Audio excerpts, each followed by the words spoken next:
Well, howdy everybody. This is the second video. I know it's been a couple weeks since I did a video on this. I've been really busy. So, moving some stuff. I had to get some batteries. We had a big tractor show. Had a bunch of stuff to get ready for. But this is part two of the old Simpson meter that had the original case. Uh, this was the case that it went in. This was like a very rare seems to be case. Let me turn this ham radio down here. We're listening to static over here. Cut that back. Alrighty. So the first video I just sort of got it out of the case, was just doing a little bit of showcase on what it looked like and everything. So if you look for Simpson 270 meter, you'll see in one of my videos where I started this. But anyways, I got the back of it off, and this is a little newer one, so it had the D battery, but it didn't have to have the whole back removed. A lot of the older ones had a row of, of double A's to make a 9-volt section. This one here has a 9-volt battery. So what I'll be doing is, luckily, we're not in too bad a shape here. I think I can clean this up right here a little bit. It's a little rotted off of there. I'm going to make something work there. We're going to see. I've got some batteries. Put nothing but the good stuff in here, because this thing may have the batteries in it for a long time. So I'll open this thing up. This is us. Get it going here. I'm gonna stick it in there to see if anything works. If it doesn't do anything, then we'll there's not much left of that little tab, but we haven't cleaned anything. This is just going to be a little trial run, see if it will do anything. And the battery plug-in for the 9-volt looks pretty rough. We may end up, if I have to change it, I'll change it out. Let's see here. Get this spun around that way. It's pretty rough. I don't know. We'll see if it comes to life. We'll just set that like that. We're just going to just lay it over real carefully. Is it going to work? Let me move my camera a little bit. I slid down some. Alright, let's move this. We'll use some test leads that I've got off something else.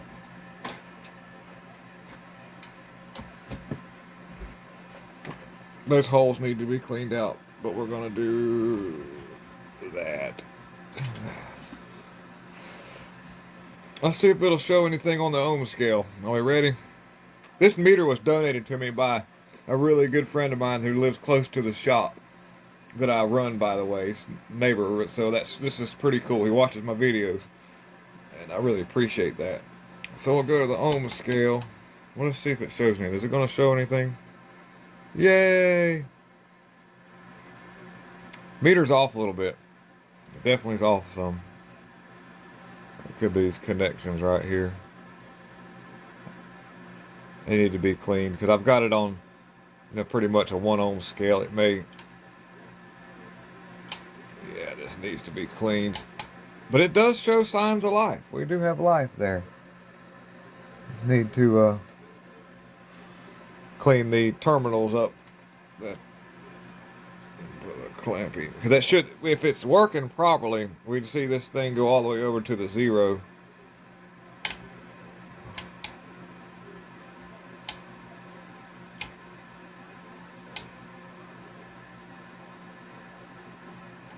Yeah. Let's see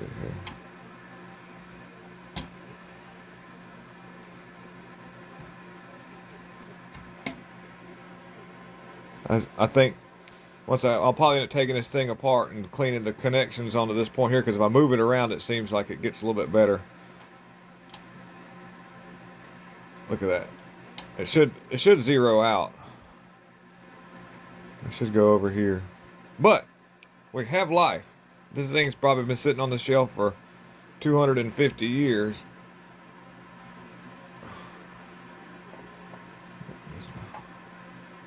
What we'll do, okay, so I don't want to make the video too long, and I appreciate all the new subscribers. So some people are going to see this and go, but I love to do these videos. You don't have to watch it if you're not into this kind of stuff. I do have some people who love the old vintage electronics, such as me.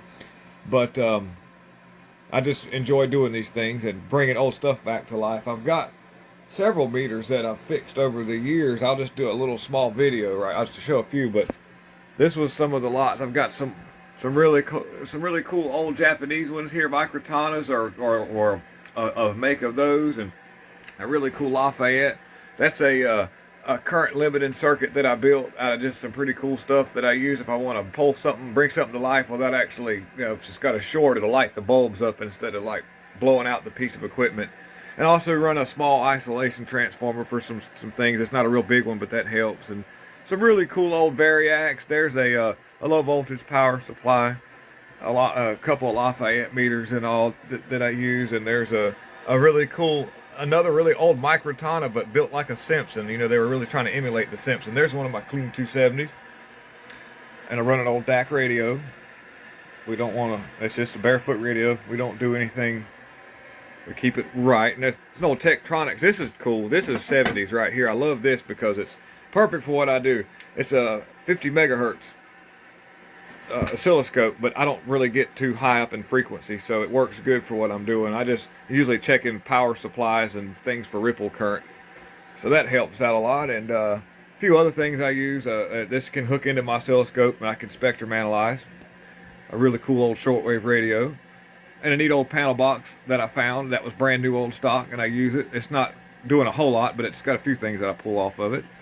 But what I'll do is I'll get this thing took apart up here and see if I can get that to zero out. I really appreciate everybody tuning in. Thank you so much, and God is in control. And by the way, we are winning. We are winning. We're going to make America a wonderful place, which it already is, but we're going to make it a whole lot better. And I love all the people who comment, the fabricators, all the people out there that are do-it-yourself guys. Man, y'all are the heroes. Y'all keep, and if you've got children, pass everything you can as far as knowledge down to them, because they are the future. Thank you so very much. God is in control.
Looking for stuff. Y'all bear with me.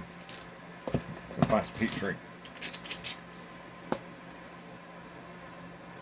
Yeah, that'll work. A little bit of heat shrink.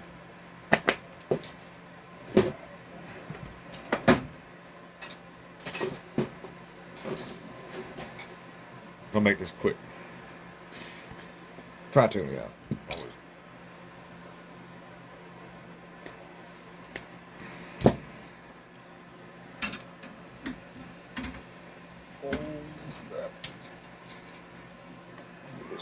There, move that right there. Everything in the way. Everything's in the way whenever you're trying to do something.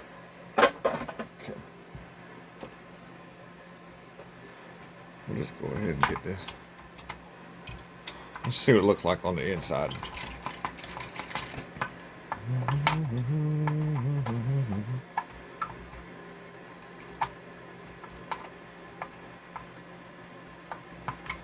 A sticky screw.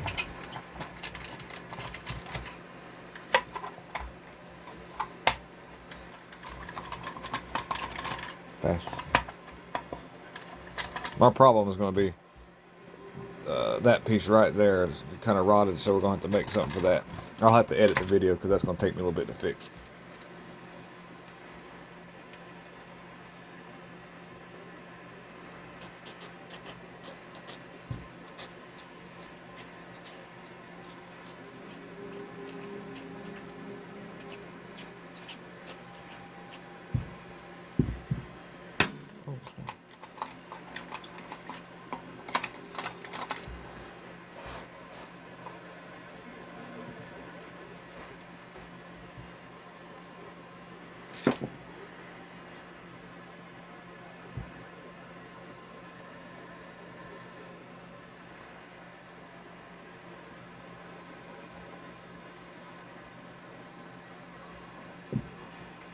All right. Got to be very careful with this stuff here because I've got to get the knobs off, I do believe, to get this thing to come down and out of there. Love the looks of it.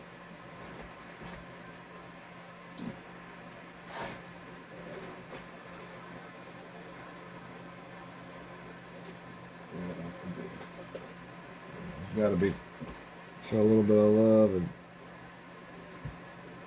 at the same time, but I'm trying to be fast.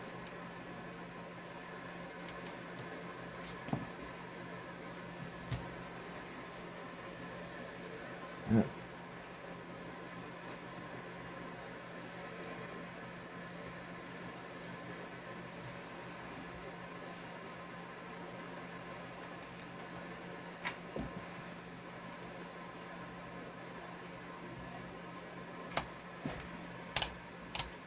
Help I loosen the screw.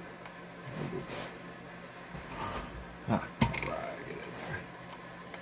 We're learning. All right, there we go. Got that off of there. Turn a little bit light. Does that make it worse or better? About the same. All right, better for me.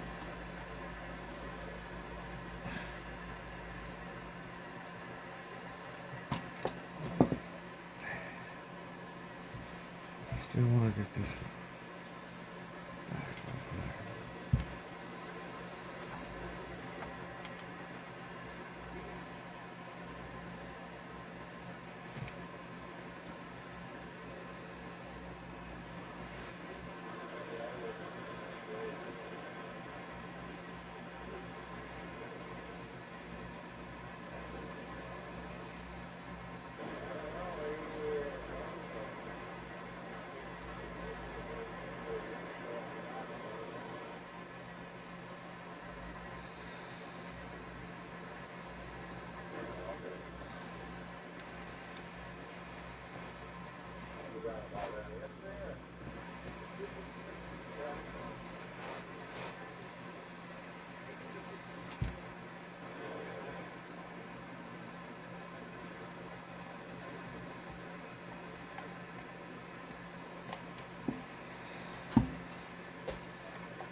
Okay, here we go.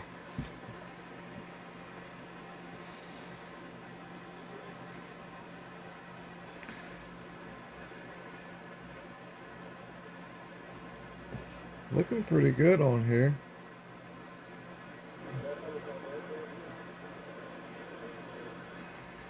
I'm looking for any corrosion there, which I know there's some in these right here.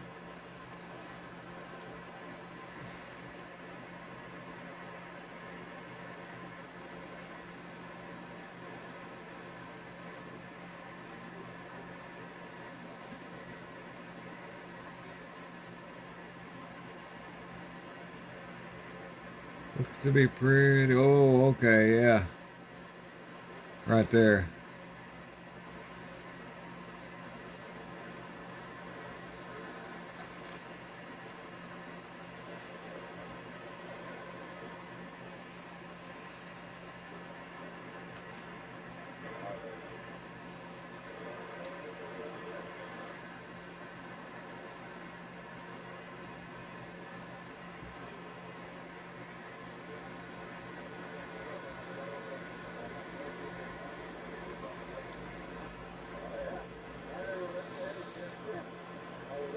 Well, we'll see what we can do with it, because I can tell that this had some repair work done at some point, because you can see where some stuff has been replaced. So I don't know if we've got the correct value in there to make it work. So we'll just do this here to keep the video short, because we're already 8 minutes into taking this thing apart.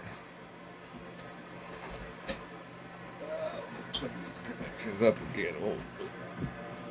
We'll work on this will be a little bit of basic soldering skills as well. This is what if you're going to solder two wires together, this is what you want it to look like whenever it happens, so that you've got a good solid solder joint, nothing cold and everything. So we want to attach these and these right here. I don't need all this length, so we're going to cut some of that off. Oh boy. A trusty heat shrinker, because I love this thing, because it actually makes it easy to strip the wires. Just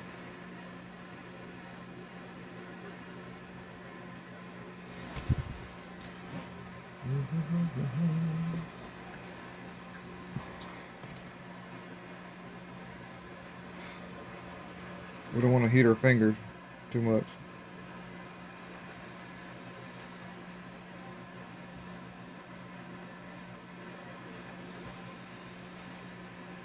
Okay.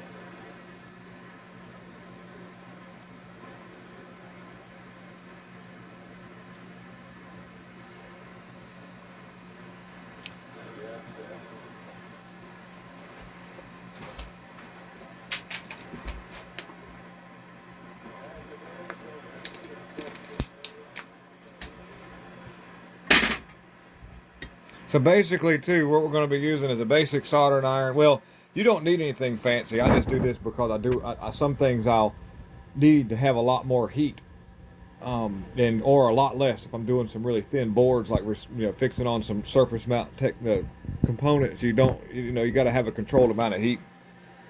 That's Celsius, by the way. I can back that off a little bit. We'll go to just a little bit down there, because anyhow, so 419 degrees Celsius. Adjust my camera here. All right. So I want to attach these two wires and properly solder these things together. So for solder to work right, you just can't have it sitting on the surface. You need to be able to heat both parts up very well, and the solder needs to soak in through the wire. You don't need to have it going in off the tip of your soldering iron, because otherwise you'll have a cold solder joint. It'll be crap and it'll suck. So just basic knowledge on that is you want a clean tip, of course, and you can use flux if you want to. I'm not on this case because it's not really that, we're not getting that far into it. But a good 60-40 solder is what you'd want to use on pretty much a lot of things, unless there's something specified with the material of the board that could be corrosive. That's seldom. So we want to heat everything. You want the solder to flow, so I'm going to heat from the bottom of the wire. I'm going to put a little bit on there and just get her started. And it won't take much. This thin wire will go. And with this, we want the solder to soak in. And there you go. Hopefully I can kind of show it to you. Let's see here. Zoom in on it a little bit here. But we don't have solder all gommed up. Oh, my camera doesn't want to focus. There it is. You see how the solder soaked in, because I was able to get the wire hot enough to where it let the solder flow to it. It didn't actually just sit on top of it. A lot of common mistakes, people will have a bunch of solder gommed on it, which it will work for a little while, but what happens is if the solder is not properly adhered to the wire, then you'll have a place where you'll start getting corrosion to set in underneath the solder, and you'll have a perfectly good looking bubble of solder there, but you'll have a whole bunch of corrosion that starts and a connection that gets really poor, and that's called a cold solder joint.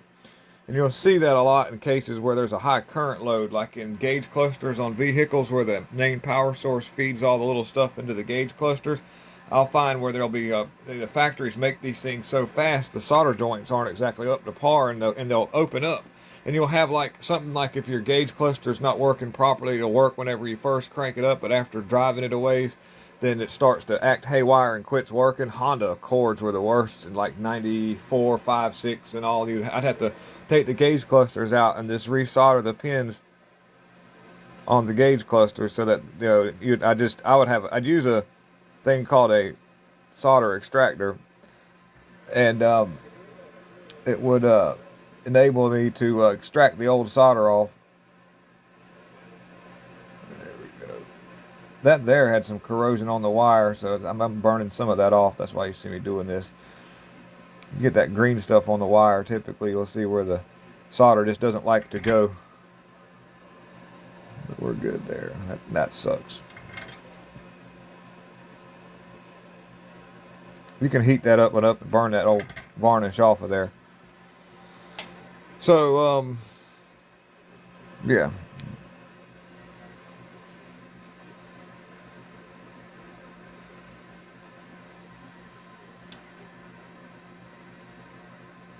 Solder joints. Solder joints are a lot of the problems in newer electronics nowadays because of the production that they have to be done so fast.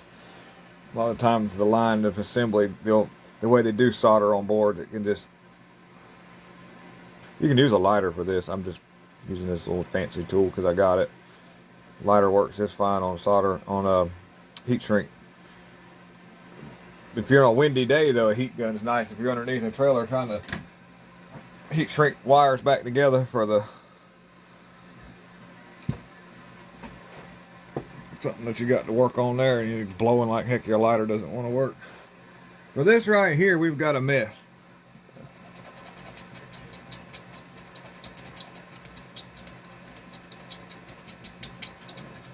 Your basic scrape and date. There we'll call that scrape and go. I'm gonna scrape this off real good. See, it's so corroded. So what do we do in this case right here? This is where you got to get kind of ingenuitive. So it looks like what we're going to do is we're going to make a terminally thingy. That's what we're going to call it for today.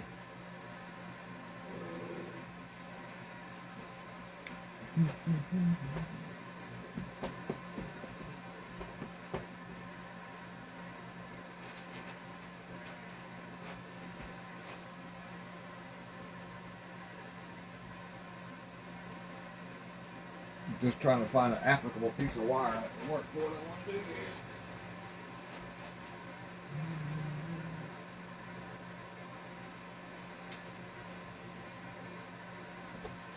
This will work. Good to go. So now that we're involved in this here, and we're going to take a minute or two to make some stuff happen.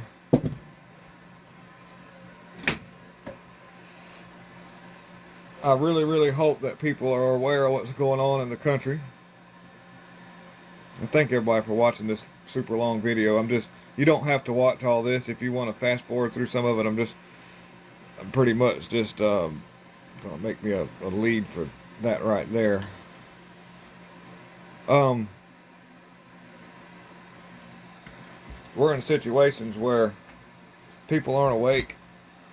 They've been kind of demoralized and beat down by propaganda, to where simple explanations, when you see things what's happening, it's really hard for them to conceive. So whenever you deal with these people, realize that you're dealing with people who are mentally damaged. And I have to on a daily basis, because I'm in the public eye every day in my business that I'm in. But I try to help people when I can, who, if they, you can lead a horse to water, but you can never make him drink. That's the thing about it. I found that out to be quite true in life, because the thing about it is a horse doesn't know he's thirsty sometimes till he actually gets some water. I've seen dogs the same way. We're going to use metaphors a little bit, because nature sort of has a funny way of repeating itself from one creature to the next. And so it's always a good idea to take a little bit of time and try to help these people, but don't hurt yourself in the process. Don't let it get to you and put you in a position to where you give up because you feel like you're not reaching society. And I know that we don't like to be in an echo chamber because that's kind of what we end up kind of getting in by accident due to the fact of what we have to deal with. You know, and then to see all of our media has kind of been controlled by an algorithm, so that does put us in somewhat of an echo chamber. And I'm really glad that people watch my videos. I'm really glad that people really want to engage. That's a good sign for America. And I'm going to do everything in my power to sustain that. And I don't expect a 100% outcome because it never is. If I can put 100% into something and get 70 to 30% out of it, not knowing what my outcome is going to be from the get-go, anything's better than nothing. And that's the way we need to look at it in our sense when we're trying to win our battles. You know, don't get discouraged because things didn't completely go the way that you wanted them to. You need to just know that no battle does. When the military fighting a real battle, which don't get me wrong, this is a real battle, but the ones you see on TV, like where they're shooting at each other, you know, you've got to remember half of their success is due to propaganda. Sometimes you could be completely down and out to the point where you're about to give up, but you can't let your enemy know that because of the fact that they may be in the same predicament. So you've got to wait each other out a little bit. You got to toughen up because see, the psyop that we're in is sort of like, that's what they're waiting. They want us to throw that flag up saying, we give, you can't do it anymore. And they the whole time was just on the verge of doing it. They couldn't do it anymore. They were about to just give up. But we waved the flag first of surrender. And then what happens after that? You know, and here's the funny contrast in life altogether. Let's say for instance we win this battle, which we are going to win this battle, but when we win this battle, I'm going to throw a little solder down here to get this thing to stay all in one piece, by the way. And I've got to let it, see how I don't know if you can see it kind of soaking in, because I'm getting the wire hot enough to where it can just flow right into it. I got off subject here. But when we win our battle, we're just going to be happy that it's over. No more. When the left wins their battles, it's just the beginning for the next. They don't give in. So what my point is people that think that they just conform and do whatever because they think it's going to end, their mentality is so hatred and so grudge holding. You don't need to let them have that opportunity because it's highly unlikely that things will get any better. It's going to get a lot worse. Whenever we finally win, it's going to be just nice and peaceful life. Just, gosh, go away. But that also opens the door for people to come back and retaliate and try to take over again. So we are going to be in a constant battle. Our battles will never be over. The Bible, you know, you want to talk about acclamation. We watch movies every day, everybody shooting and killing each other and trying to be the best person in their little tribe while they're in a walled off community with bows and arrows, and people will go and pay money and buy popcorn and watch this and say this is a good movie. How is that not an acclamation for what they're trying to do? And my point for the whole reason is the fact that the Bible is acclimating you. They say, why does the Bible say have to suffer? Why does God say suffer this and other? Because in other words, we are going to suffer. There's no other ifs, ands, or buts. If we're good people and we don't want to rule anybody, then we're constantly going to have to fight the people who are going to try to rule us. And that's the cost of freedom. That's the price that we have to pay for freedom. And it's very much worth it. You'll never be able to get rid of the people who are going to tell us what to do. But you can always put them in their place and put them back on the shelf where they belong for a good period of time. We're going to go through cycles of this stuff right here. So if you're watching all these movies where people are just barely can eat, they're starving, they're wearing rags for clothes, they've got bows and arrows, and everybody's excited when they finally win the battle, and you're okay with that, well then why can't you be okay with the Bible and it telling us how we may suffer and we will have to do things in sacrifice? So that in itself pretty much will should be able to convince you that, hey, you know, because there's a lot of people that read the Bible and they argue the fact that God is so good, why do we have to suffer? It's because of the fact that our goodness opens the door for tyrants and dictators to try to take over. We got to fight that. If we don't, then they will take over, and it'll get 30 times worse. So our life is going to be a constant battle. Just to let people know. Sorry to get on a rant while I was doing that, but I get kind of whatever. So anyhow, we've got a new battery holder in there. I don't know if it's going to zero out or not because, like I say, we know that this right here looks like somebody's done some repair work on it. I may have to do, like, stop the video and do a repair going, okay, I figured out what it is. So anyhow, we've got some basic soldering skills in. You know, you pretty much want solder to soak into wire and look like this right here. You don't want it all bubbled on top. I know my black wire looked kind of crappy, but I had to burn off some corrosion on that wire. Anyhow, so we're going to put the battery back in and see how it holds. Is it going to hold here? Let's see. Get the right battery, not the old one.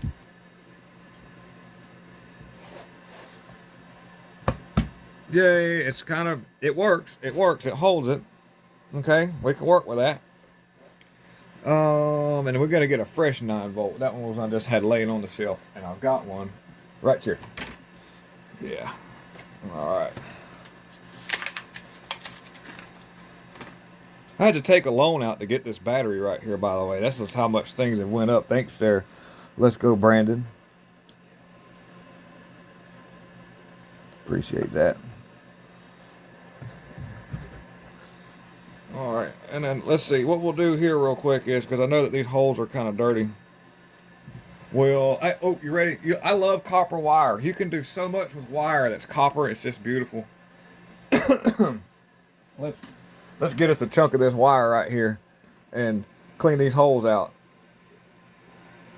This is the same wire I used to fix that terminal that was all rotted off of there. And I know this is a long video. You can fast forward through to it. If you don't want to, just let it play through. You know, I know there's a lot of people who don't care about this stuff, but we do get on some good talks. Like, I'm here. It'd be neat if I had my buddies in here while I'm talking, because I can really go on. I can tell you about the Communist Party and what China's up to. I know a lot about the Uyghurs and all the stuff that was done to make that situation happen through propaganda, and I can compare all that to what we're seeing right now. And I like to do that. Maybe I'll do some videos where I'll be like working on stuff and talking about this right here. But for right now, we're working on stuff and talking about this stuff right here. All right. I'm just gonna kind of. We do have some contact cleaner. We'll spray that in there. There, for all you contact cleaner fans, let me tell you something about contact cleaner. If you're going to work on something that's high voltage or electric motor has an armature and there's sparks involved, if you use contact cleaner, be sure it's completely dried or it's a non-flammable kind. If you go to spraying a flammable contact cleaner and electric motor and turn it on, buddy, you better get ready. You're going to have a light show. I'm just letting people know that in case they want to dry. You know, I got my contact cleaner, and you be careful when you spray it on something, a solenoid, anywhere there's a switch and there's current involved and there's a spark. Be sure to use a non-flammable contact cleaner. This right here, I don't know what is this here. Oh, see, look here. Danger, extremely flammable. What I'm using it right now for is something we don't have to worry about. But I've had people bring me stuff burnt slam up because they were working on something and they said, well, it wasn't working, so I sprayed a bunch of contact cleaner in there, and when they cut it on, it caught on fire. So, yeah. Put our leads back in. Let's see if I don't know, we got to put our knob back on too. I thought I maybe had to take these knobs off. Some of them you did, but this one here you didn't. But hey, we'll do when I get done, if I get it to working like I want, I'll give it a good wipe down and it'll look like brand new. Alrighty, I'm retarded. There we go. Back on the ohm scale. I don't know. We'll see. This is just a trial. Like I said, somebody's been working on it, so there could be the wrong value of resistor in there, because that makes a difference when it comes to doing ohms. But we'll just see, because it is on the side where you have to zero stuff, and that pot could be dirty.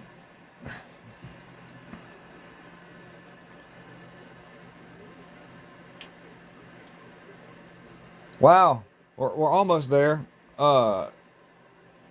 It almost zeroes out, just about. I'm at the maximum of this here, but definitely a whole lot better. It was like right here, because it uses the battery to operate the meter. So when you're checking for ohms, I'm pretty much just putting battery voltage across the meter itself. And and when I do that, I'm actually measuring in a more open round of resistance. Resistance is how much electricity is held back within a circuit, however that may be, we do a resistor or through long wire. Anything that has a voltage drop to it's a form of resistance, and that can vary under current load. By the way, I don't want to get too technical and all that, but we'll work on this a little bit more. This is definitely a success story. This video's went on for 30 minutes, and I'll tie in the first part of it where I put my batteries in and try it. I really, really appreciate everybody for watching. Thank you all so much. If you made it through the whole video, I wish I could give you free prizes, but I'm living in a single wide, so just there we go. Lots of love to all the crowd of people, man. Just America in general, and anybody in the world watching this, man. Thank y'all so much. I really appreciate everybody. I really do. God has blessed me with this platform. I'm blessed to have the subscribers that I do. And I'm hoping we're all together we can just sort of keep this narrative rolling, and that way things work that way. We'll drive the AI right into our hands. I appreciate everybody so much. Thank you again. God is in 100% control.